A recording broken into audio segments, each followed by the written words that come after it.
ang mga kwento ng pag-ibig, kwento ng buhay at kwento ng pag-asa dito sa Barangay Love Stories. Love Stories. May mga taong ayaw magbanat ng buto para kumita ng malinis na pera. Mga taong walang ibang kaya kundi ang dumepende sa iba. Ikaw, kabarangay, naranasan mo na bang manggamit ng iba? Dear Papa Dudut, ako nga pala si Paulo, 25 years old at isang proud sugar baby o baby boy ng mga matatandang babae o matrona. Madalas ay byuda ang mga target ko. At syempre required na may kaya sila sa buhay o maraming koneksyon para mapakinabangan ko. 19 years old ako noong nagsimula kong pakinabangan ang kagwapuhan at katawan ko. Para sa mga matronang magsustento sa akin.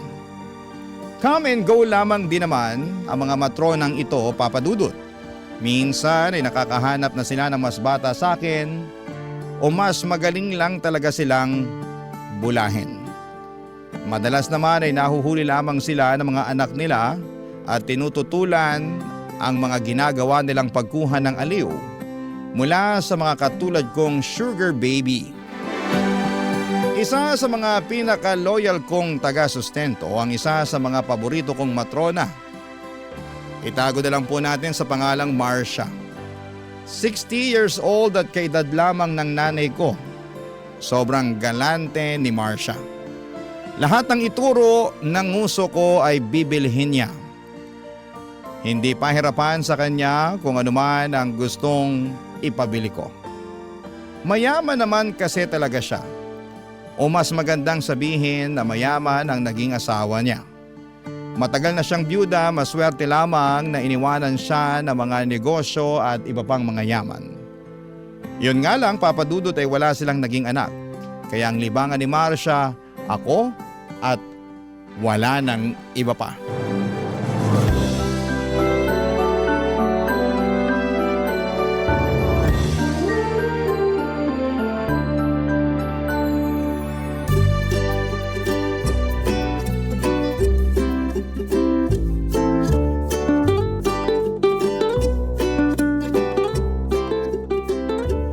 Pau-pau ko. Ay bakit na kasi maangot ang baby ko? Kasi naman. Wag na lang pala, nakakahiya. Ngayon ka pa ba nahiya sa akin? Nakita ko na ang lahat sa'yo eh. Uy, wag maingay. Baka marinig ng iba. Mayinggit pa bigla. Iinggitin ko talaga sila. Kasi wala silang baby boy na pinagpala na makinis pa. Nawawala na nga ang kinis ng balat ko dahil sa stress eh.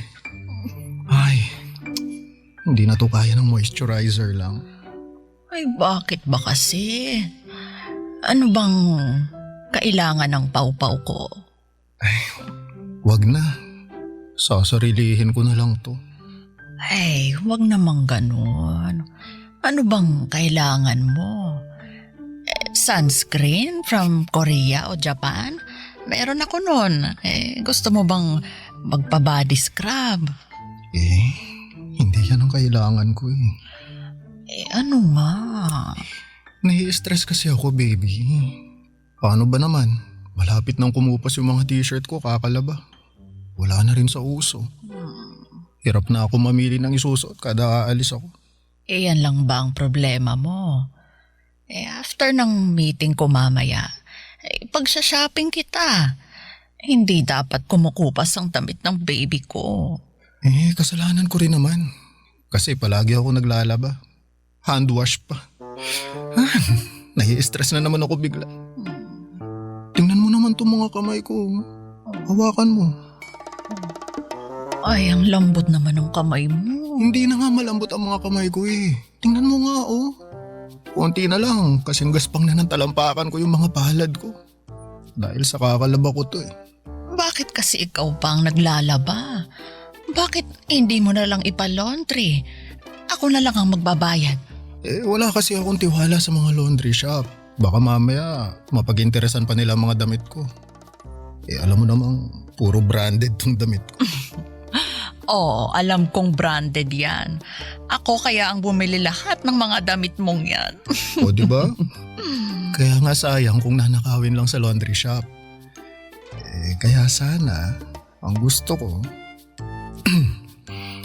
bagong automatic washing machine. Yung meron na ring dryer para hindi na ako magpiga. Saka para tuyo na agad yung mga damit ko. Naku, iyan lang naman pala ang kailangan mo. Hindi mo na lang ako diniretso. O sige, bibigyan kita ng perang pambili niyan. Yun! Thank you my loves The best ka talaga. Saka syempre, huwag mong kakalimutan yung bayad para dun sa utility man na magkoconnect at mag-aayos ng washing machine sa bahay ha? Oo, may kakilala ko. Ako nang bahala riyan. Huwag ka nang ma-stress.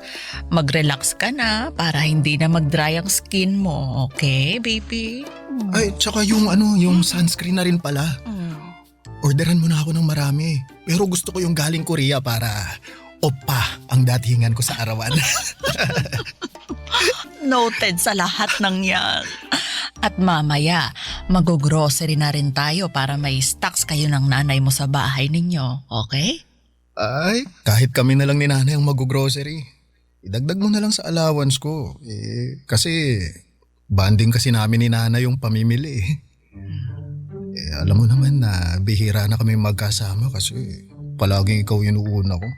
Kaya bigyan mo na lang ako ng pera pang grocery. Kami nang bahala ni nanay doon. Love you. Uy, yung pambili ng washing machine Naalala ko ang unang gig ko sa pagiging sugar baby. Isang matandang babae na meron pang asawa. Meron namang basbas mula sa baldado niyang asawa ang pagkakaroon niya ng sugar baby. Kaya hindi ako masyadong na-guilty noon. Pero sa unay, mandidiri ka talaga kung hindi ka pa sanay sa ganong kalakaran. Pikit mata ko na lamang na tinanggap ang gustong ipagawa sa akin ng unang naging sugar mommy / matrona ko. Kapalit naman kasi noon ay pera.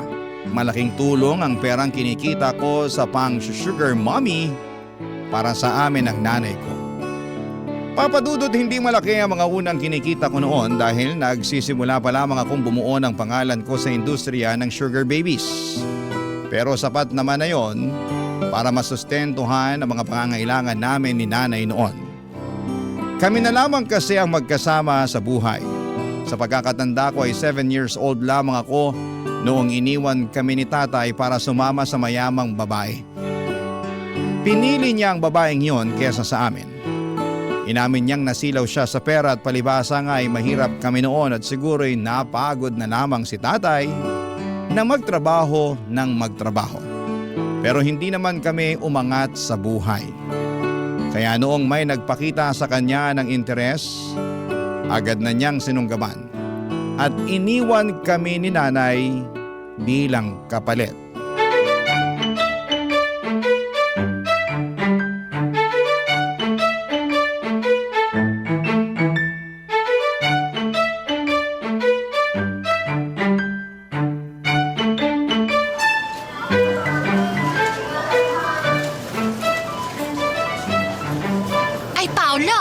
Bigla-bigla kang nag-ayang mag-grocery.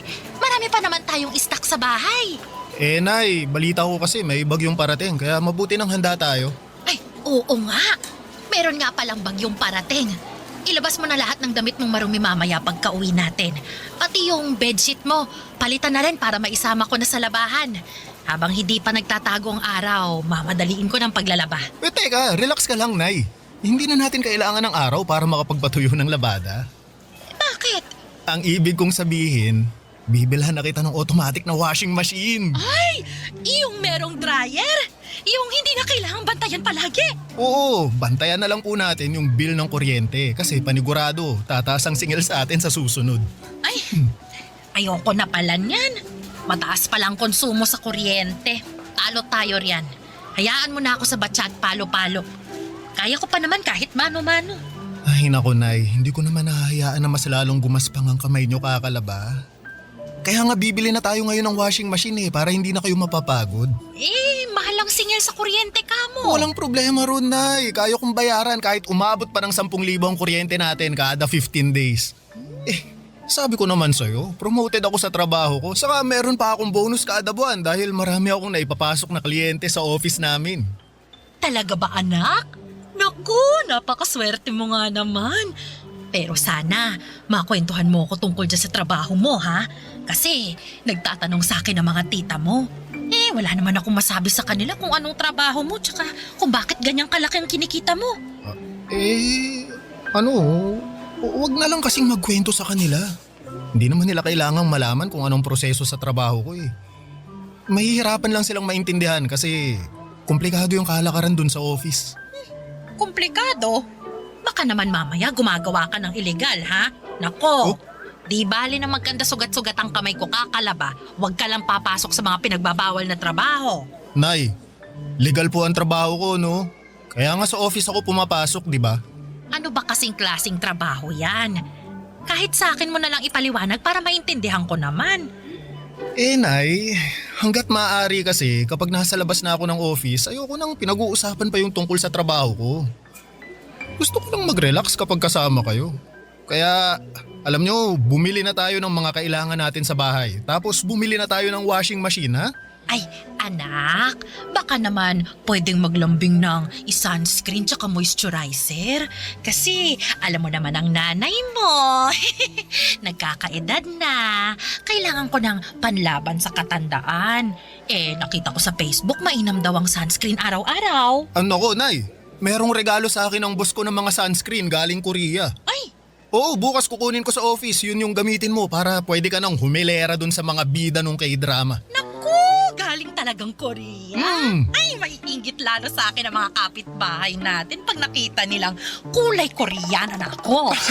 Mas lalo pa silang maiinggit kapag pinakinis pa kita lalo. Ay, paano mo naman ako mapapakinis, nak? Naku, Nay, magpapa-facial ka twice a month. Hindi lang yan, ha? Ako na rin ang bahala sa Glutadrip tsaka sa body scrub. Papatayin natin sa inggit yung mga kapitbahay natin na yan.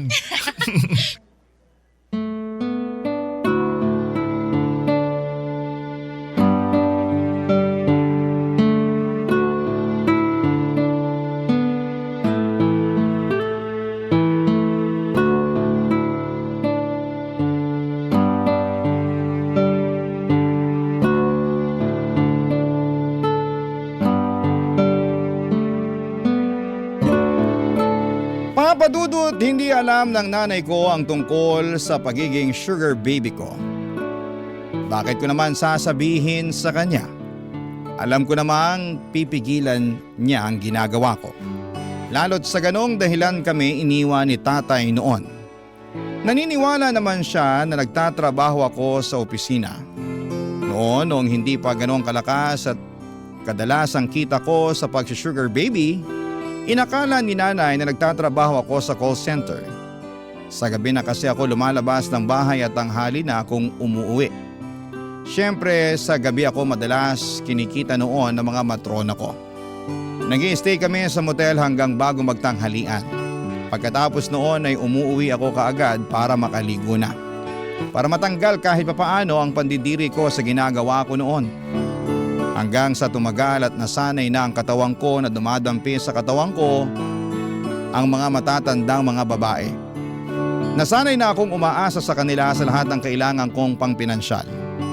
Hindi ko nga nakikita ang sarili kong nagtatrabaho sa opisina o kahit saan pa maliban sa pagiging sugar baby ko.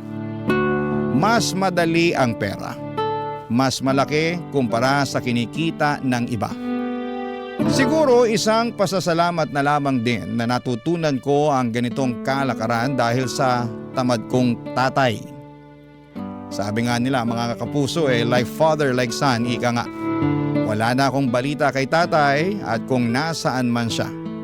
Sana ay ubos na ang pera ng babaeng pineperahan niya, Papa Dudut. Barangay Love Stories. Barangay Love Stories. Papadudot na ibili ko na si nanay ng automatic washing machine. Kita ko kung gaano siya nag-relax nang maibili ko ng washing machine. Nakaharap na lamang siya palagi sa salamin at pinagmamasdan ang mapula niyang labi at pisngi dahil sa mga makeup na binili ko sa kanya. Lagi din siyang nagsiselfie ng walang filter. Hindi na niya kailangan ng filter kasi sobrang kinis at puti na niya dahil sa Glutadrip na naging maintenance na niya, papadudot. Nakakatuwa na makita ang aliwalas ng mukha ni nanay. Relax at hindi na siya stress. Hindi gaya noong naghihirap pa lamang kami. Ni bumili ng bagong tsinelas ay hindi niya magawa para sa sarili niya. Palagi niyang nire-repair ang pigtas na tsinelas niya gamit ang wire at goma. Yun marahil ang inspirasyon ko para ipagpatuloy ang pagkayod bilang sugar baby. Ayoko nang makita si nanay na nagre-repair ng lumang tsinelas gamit ang wire at goma. Gusto ko siyang bilhan palagi ng bagong labas na mga sandals at sapatos. Kaya naman sinikap kong galingan ang pangbobola sa mga matrona ko. Isa na sa ginagalingan ko ng pangbobola ay si Deli. Senior na rin at isang biyuda, papadudot. Mabusisi ito sa mga inaabot niya sa akin at hindi kasing galante ni Marcia. Pero malawak ang koneksyon niya sa gobyerno at iba pa. Kaya alam kong magagamit ko yon para maambunan ako ng tulong balang araw kapag kinakailangan na.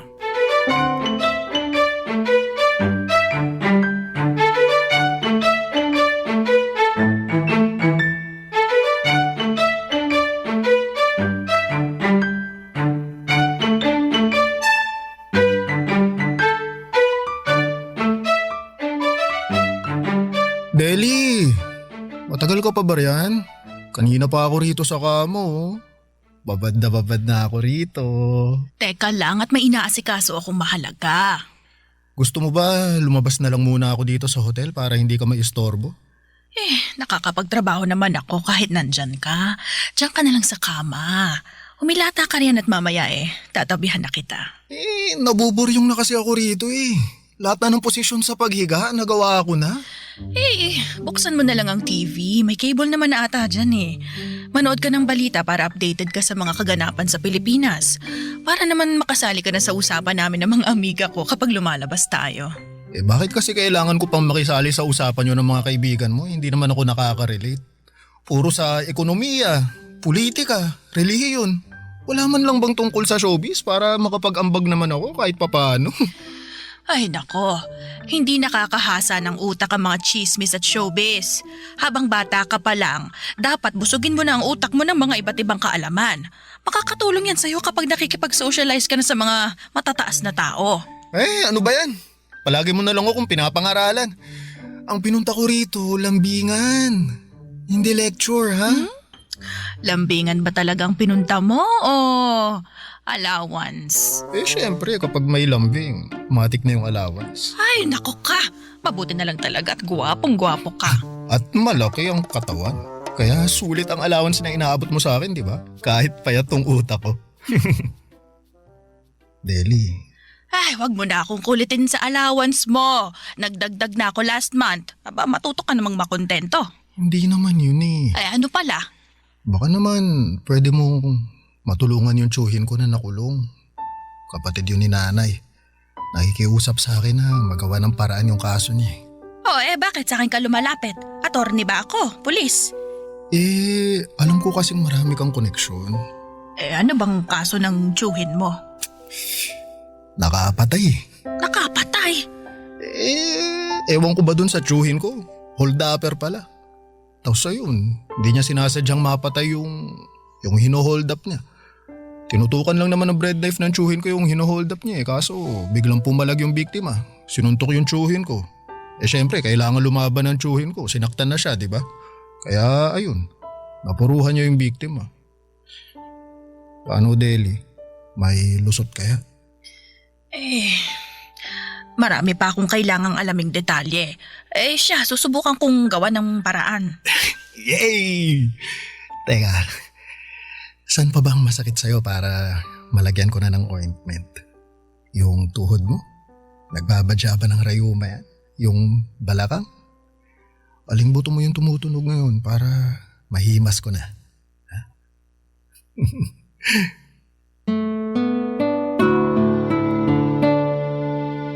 Sa pagmasahe ko noon kay Deli ay bigla kong naalala si nanay.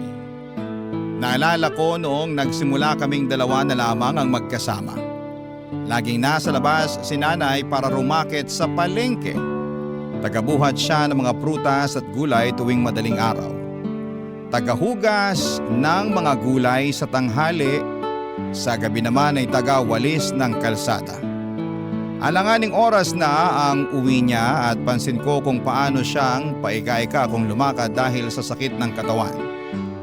Kaya lagi akong may katabing ointment noon para pagkabukas pa lamang ni nanay ng pinto ay sinasalubong ko na siya ng ngiti at ino-offera na agad ng masahe.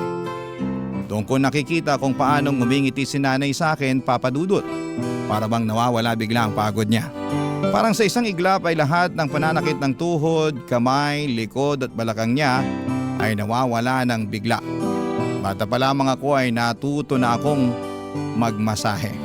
Kaya naman nagamit ko yon sa mga teacher ko pagkatapos ng klase. Nagpapamasahe sila at syempre may bayad po yon. Inuuwi ko kaagad kay nanay para may pandagdag sa pambili ng ulam. Hanggang sa pagbibinata, nagamit ko ang pagmamasahe ko para kumita. Sa pagmamasahe ko nga sa isang pinagbabawal na spa, ay nakilala ko ang unang naging sugar mommy ko. Nagustuhan nila ang hagod ko at hinahanap-hanap nila yon, Papa Dudut.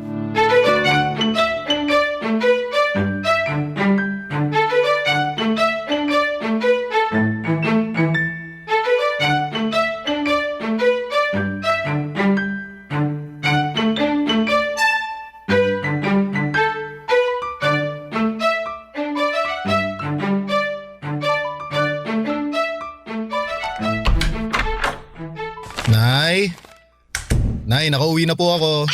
Paolo, anak! Kanina pa kita hinihintay. Mabuti na lang at nakauwi ka na. Naku, saktong-sakto. Nagluto ko ng sinigang na hipon. Paborito mo. Uy, biglang kumulo yung tiyan ko dun ah. Halika na para makakain na. Habang mainit pa ang sabaw. Ginawa na rin kita ng patis na may sili at kalamansi. Lalong kumulo yung tiyan ko sa sausawan na yan ah. Naglaway naman tuloy ako bigla. Talo ko pa tuloy yung naglili. Ibaba mo na yung mga bit-bit mong paper bag para makakain ka na. Halika na. Ay, si nanay naman oh, hindi man lang na-excite sa nakitang mga paper bag na bit-bit ko. Ano ba yung mga pinamili mo? Ikaw na bata ka talaga. Hindi na kasya ang mga damit mo sa aparador, ha? Tapos nag-shopping ka na naman ulit. Di bumili tayo ng bagong aparador para magkasya ng mga damit ko. Pero nay, alam nyo, hindi naman sa akin itong mga nasa shopping bags eh. Para sa inyo to. Ay, para sa akin? Bakit?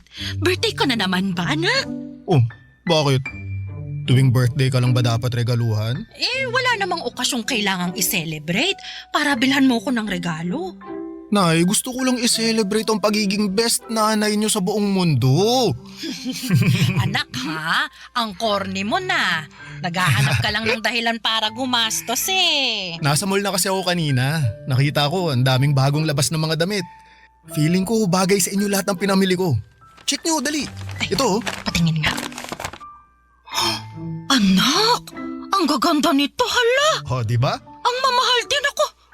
Ay naku, isuli mong lahat ng to. Anak, masyadong mahal. Parang 2 buwang groceries na natin to eh. Magkano ba? Ay, naku, baka pa nga 4 na buwan pa. Oy, Nay. Hindi ko na po isusoli yan, no? Sa inyo na yan. Enjoyin nyo na lang para kapag nagsisimba kayo ng mga plastic nyong friends, meron kayong ipangrarampa. Patayin nyo sila sa inggit, Nay, ha? Make your son proud, ha? Naku, ikaw talagang bata ka. Kung iniipon mo na lang ang perang pinangbili mo rito, hindi natin alam kung anong mangyayari kinabukasan. Kailangan handa tayo. Ito na yung huling beses na bibilhan mo ko ng luho, ha? Mag-iipon na tayo. O sige po, kung saan kayo magiging masaya. Mag-iipon tayo, pwede tayong bumili ng bahay para hindi na tayo umupa. Magnegosyo tayo, tapos mag-travel tayo sa buong Pilipinas at sa buong mundo. Tapos bibili tayo ng... Oo. Nay! Naku, kakasabi ko lang kung saan kayo magiging masaya tapos bigla naman kayong iiyak dyan. Pasensya ka na anak ha. Masyado lang siguro akong masaya. Hindi pa rin kasi ako makapaniwala na umaasensa na tayo.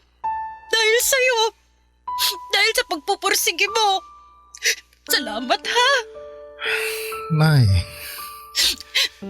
Bigla na lang sumasakit tong puso ko kapag naaalala ko yung pinagdaanan natin mula nung iniwan tayo ng tatay mo. Yung hiya ko sa'yo noon anak kapag nakikita mong minumura na ako ng landlady natin dahil hindi ako makabayad. Kung paano tayo tumatakas tuwing madaling araw kapag alam nating alanganin na tayong makabayad. Bigla kong naalala kung paano tayo nagtsatsagang matulog sa waiting shed dahil walang kamag-anak natin ang gustong magpatuloy sa atin kasi wala silang tiwala sa atin. Akala nila pag nanakawan natin sila. Kasi alam nilang kapos tayo. Nakakahiya anak. Kaya pasensya ka na ha. Kung hindi kita naigapang ng maayos noon. Tapos ngayon, imbis na akong bumawi sa'yo, ikaw pa rin ang gumagawa ng paraan para mabuhay ako. Pasensya na anak ha.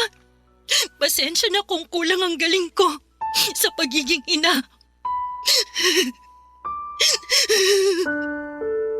Papadudot para akong dinudurog sa mga iyak at salita ni nanay. Ramdam ko noon ang sama ng loob niya dahil hindi niya naibigay sa akin ang buhay na masagana. Hindi ko naman siya sinisisi kailanman kung naghirap kami. Kay tatay lang talaga ako galit noon, wala akong tampo kay nanay. Alam kong ginawa niya ang lahat, kaya nga nagpursige ako para makaahon kami sa hirap. Ginawa ko po ang lahat kahit pa sabihin ginamit ko ang katawan ko para mabuhay kami. Wala akong ibang gustong mangyari kundi ang mabigyan ng magandang buhay si nanay, Papa Dudut. Bata pa lamang ako ay pinangako ko na yon sa kanya. At hanggat kaya ko, hanggat napapakinabangan ko pa ang itsura at katawan ko ay hindi ako titigil na gawin yon. Niyakap ko si nanay at pinatahan. Sinabi ko sa kanya na hindi na niya muling mararanasan ang hirap sa buhay. Kaya naman tinupad ko ang pangako ko sa kanya na mag-iipon kami para sigurado ang magiging kinabukasan namin. Pinahawak ko kay nanay lahat ng kinikita ko at marunong po kasi si nanay na mag-ipon. Marami rin siyang nakwento na pwede naming pagkakitaan. Oo lamang ako ng oo.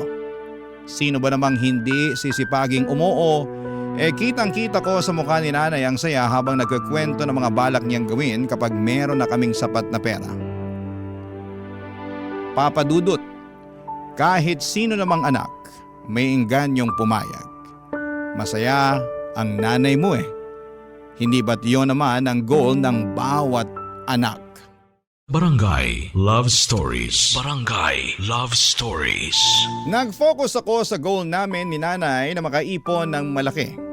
Una naming plano ay makapagbukas ng negosyo. Meron ng listahan si nanay ng mga balak nitong negosyo na kaya ng ipon namin. Tuwing gabi ay pinag-uusapan namin kung paano yon ma-achieve. Kakasimula pa lamang namin noon ang pag-iipon kaya alam kong medyo matatagalan pa bago namin magawa ang ibang plano namin. Hindi na ako lumustay pa ng pera para sa mga material na bagay, nagche-check na rin kami ng mga murang bahay sa probinsya. Pangarap kasi ni nanay na makabalik ng probinsya para doon na tumira. Gusto kong tuparin yon para sa kanya. Dinagdagan ko na rin ang ibang sugar mommy ko at merong yung mga nakilala ko online. Sapat na sa kanila na hinaharot ko sila at pinapadalhan ng mga masiselan na mga pictures. Kumagat na rin po ako sa mga ganap online para sa mga bakla. Nagpapadala din po ako ng mga pictures na masiselan sa kanila. At dahil doon ay mas nadagdagan pa ang kinikita ko. Pero syempre hindi ko pinabayaan ang dalawang main matronas ko, sina Deli at Marcia. Higit sa lahat ay sila ang pinaka makakatulong sa akin para sa mga pangarap namin ni nanay. Kaya naman ginalingan ko sa kanila lalo. Lahat ng gusto nila dapat ay sundin ko.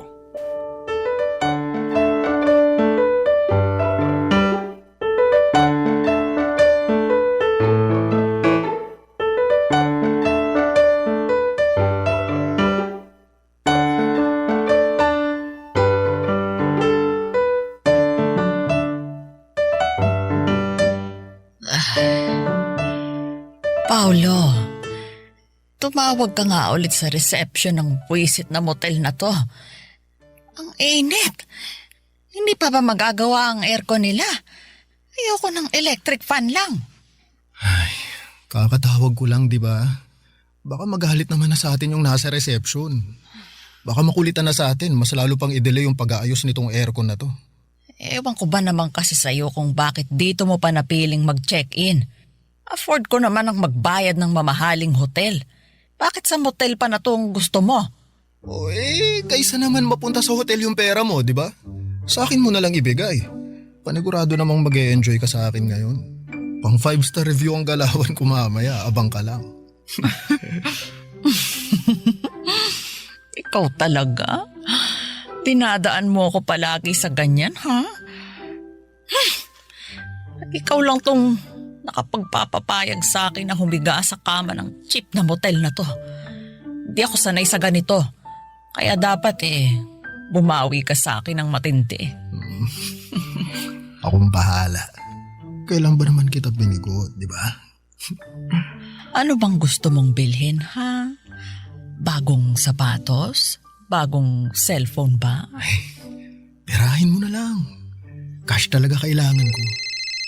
Uy, teka. Tumatawag si nanay. Teka lang ha. Sagutin ko muna sa labas, ha? Ay, bakit kailangan mo pang lumabas, Paolo baby boy?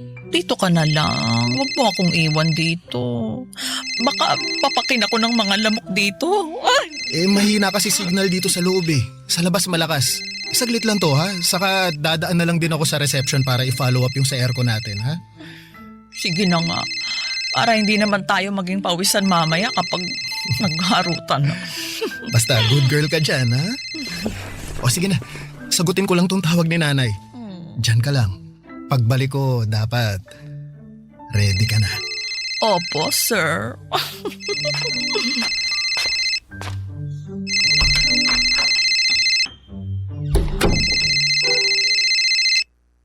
Hello, Deli? Napatawag ka? Kanina pa kita tinitext, hindi ka nagre-reply. Nako, sorry. Kasama ko kasi si nanay eh. Nagluluto kami. May balita na ba dun sa pinapaayos kong permit para sa negosyo ni nanay? Kaya nga ako tumawag sa'yo. Ayos na yon. Pumunta ka na lang bukas sa opisina ko. Pag-usapan natin yung mga kailangan yung ipasa. Ako na lahat ang mag-aasikaso nun. Yes! Hulog ka talaga ng langit, Deli! Salamat ha! Ay, thank you. May kapalit to, no? Alam ko. Akong bahala sa'yo. Gusto mo ba sa office natin gawin? Bakit pa ba kita papupuntahin ng opisina ko kung hindi ko rin gustong gawin ng alam mo na? Akong bahala. Bawing-bawi ka sa tulong mo sa akin. Oh, sige na. Babalikan ko na si nanay. Magluluto pa kasi kami ng ulam eh. Usap na lang tayo bukas, ha? Good night. Bye.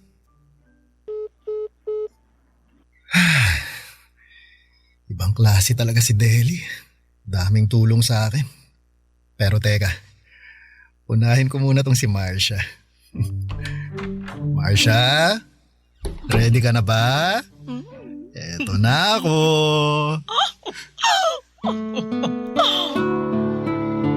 Totoo po ang sinabi ko kay Marcia. Wala akong girlfriend, puro sugar mommy, oo. Pero yung karelasyon talaga ay wala. Ayoko. Sakit lamang yon ng ulo. At saka ayokong gumagastos para sa iba. Maliban kay nanay at sa akin. Madamot ako sa ibang tao. Parang hindi ko kayang i-share ang mga kinikita ko sa ibang tao. Kahit nga maraming babae ang lumalapit sa akin para magpapansin, para magpakita ng interes. Pero hindi ko talaga sila trip dahil alam kong wala naman akong mapapala sa kanila. Saka sa pagdaan ng panahon ay natuto na ako maging praktikal, Papa Dudut. Alam kong pera ang dapat mangibabaw sa lahat. Kung hindi naman yon maibibigay sa akin ng isang babae, wala siyang magiging puwang sa buhay ko. Pangarap at sinanay lang ang pinagkakaabalahan ko sa lahat. Sa pagdaan pa ng mga buwan sa tulong ng mga sugar mommy ko ay malaki nga ang naipon namin ni nanay. Hindi na rin problema mga permit sa negosyo at sa mga tatangkilik dito. Dahil bahala na raw si Deli doon. Yun talaga ang nagustuhan ko kay Deli. Hindi man siya kasing galante ni Marcia pero gusto niya akong maging wais sa pag-handle sa pera. Siya pa nga itong tumutulong sa akin para makaipon pa ng mas maayos. Hanggang isang araw.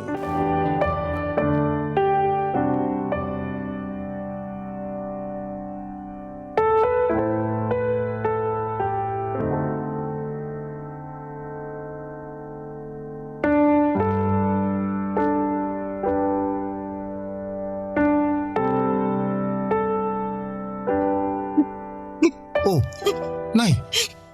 Nay, okay lang po kayo? Anak! Nay, ano bang nangyayari? May masakit ba sa inyo? Bakit? May namatay po ba? Anak! Huwag kang magagalit, ha? Kinakabahan naman ako sa inyo, Nay. Ano po ba yun? Sabihin niyo na. Anak! May boyfriend ako. Boyfriend? O ano ngayon? Hindi ka ba nabigla? Nako, Nay. Bakit pa ako mabibigla? Pinaganda nga kita ng pinaganda, di ba? Dextrose mo na ang glutat, puro ka makeup. Bakit pa ako mabibigla na nakabingwit ka ng boyfriend? Kayo naman, no? Yan ba ang sa tingin mo, ikagagalit ko? Walang problema sa akin kung may boyfriend ka na, Nay. Matagal na rin naman nung iniwan tayo ni tatay eh. Deserve niyong magkaroon ng bagong lalaki na magmamahal sa inyo. Mas bata siya sa akin, Paolo. Halos kaedaran mo. Sugar mommy daw niya ako. Ano? Sugar mommy? Ikaw, Nay? Iyon bang sinusustentuhan ko kapalit Oo, Nay. Oo, alam kong ibig sabihin nun. Bakit? Saan? Sino? Pinakilala lang naman sa akin ng isang kazumba ko. Uso naman daw, tsaka sayang. Nay, ano? Nalulungkot ako eh. Naiinggit ako doon sa iba, meron silang kasama. Kaya ayun, pumatol ako. Nag-aabot ako, kaya lang. Napasobra yung pagmamahal ko sa kanya, kaya binigay ko lahat. Ano? Nay, anong ibig niyo sabihin dyan? Huwag niyo sabihin... Kung naisip mo, binigay ko sa kanya lahat ng ipon natin. Hindi ka nagkakamali. Tama ka. Nay! Naawa kasi ako sa kanya, anak. Sabi niya, kailangan ng pang-ospital ng tatay niya kasi may cancer daw. Kaya nagbigay ako. Konti lang naman. Kailangan lang daw ng pang-dextrose. Tapos sumunod, yung nanay naman daw niya yung may cancer. Di nagbigay ulit ako.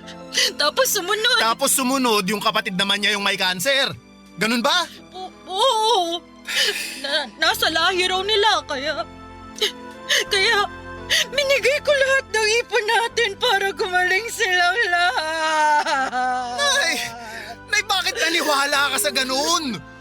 Kasi sabi niya babayaran naman daw niya ako eh. Sa tingin ninyo, babayaran niya talaga yun? Hindi. Kasi binlock niya na ako sa lahat ng social media niya, pati yung sa cellphone number niya. Hindi ko na rin alam kung saan siya nakatira talaga kasi hindi naman pala totoo yung binigay niyang address sa akin. Anak, huwag ka magalit sa akin ha, please. Paano hindi ako magagalit? Pinaghirapan ko lahat ng inaabot ko sa inyo. Tapos malalaman ko, Binigay nyo lang pala sa ibang tao? Ang lakas ng loob yung problemahin ng problema niya pero hindi nyo inisip yung naging paghihirap ko. Anak! Mamaya na tayo mag-usap, Nay. Baka magdilim pa yung paningin ko eh. Aalis muna ako. Uuwi na lang ako. Pagkaya ko na kayong harapin ulit.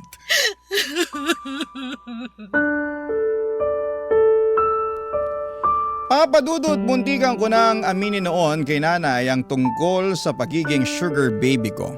Para maintindihan niya kung gaano kahirap ang pinagdadaanan ko para lamang kumita ng pera. Para lamang makapag-ipon kaming dalawa. Pero itinikom ko na lamang ang bibig ko. Masyado nang maraming nangyari at baka mas lalo pang sumama ang loob ni nanay kapag nalaman niya ang katotohanan. Nagpatuloy ako sa aking buhay at kinausap si Deli para humingi ng tulong para makahanap ng paraan na matunton ng sugar baby ng nanay ko. Para lamang mabawi ko naman kahit kalahati sana ng pera na ibinigay ni nanay sa kanya. Naging malabo na rin na mahanap namin dahil si nanay mismo ay ayaw nang makaharap pa ang lalaking yon. Ipagpasa Diyos na lang daw namin ang lahat para sa mga ganong tao na nanggagamit ng kapwa nila para sa pera. Bigla naman akong kinabahan dahil tulad ng lalaking yon ay namimera din ako ng iba. Pinabayaan ko na nga lang din, Papa Dudut. Siguro'y yun na rin ang karma ko dahil sa mga pinerahan kong matatanda. Pero hindi naman ibig sabihin ay hihinto na ako sa kalakaran. Ang pagiging sugar baby lang ang alam kong paraan para mabuhay kami ni nanay at makabawi ulit. Papa Dudut, nagpatuloy ako sa ganong buhay. Nagsimula ulit kaming mag-ipon.